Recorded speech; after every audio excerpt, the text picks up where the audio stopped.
శ్రీ గురుభ్యో నమః. శ్రీ మహాగణపతి నవార్ణ వేదపాదస్తవః.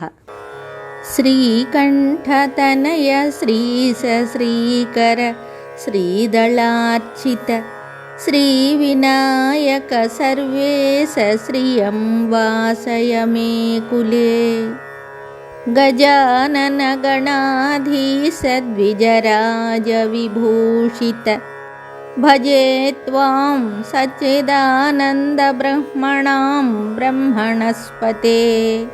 న షష్టవాచ్యనాశాయ రోగాటవికుఠారిణే ఘృణాపాలితలోకాయ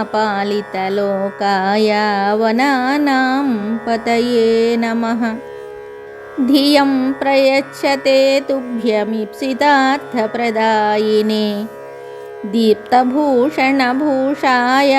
దిశాం చ పతయే నమః. పంచబ్రహ్మస్వరూపాయ పంచపాతకహారిణే పంచతత్వాత్మనే తుభ్యం పశూనాం పతయే నమః. తటిత్కోటిప్రతీకాశ తనవే విశ్వసాక్షిణే తపః స్వాధ్యాయినే తుభ్యం సేనానిభ్యశ్చ వో నమః. ఏ భజంత్యక్షరం త్వాం తే ప్రాప్నువంత్యక్షరాత్మతాం. నైకరూపాయ మహతే ముష్ణతాం పతయే నమః.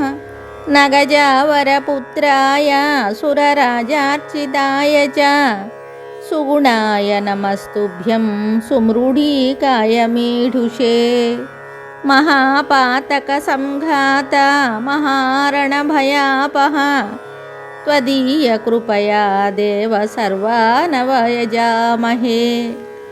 నవార్ణరత్న నిగమపాద సంపుటితాం స్తుతిం భక్త్యా పఠంతి యే తేషాం తుష్టో భవగణాధిప. ఇది శ్రీ మహాగణపతి నవార్ణ వేదపాదస్తవః సంపూర్ణం శుభం.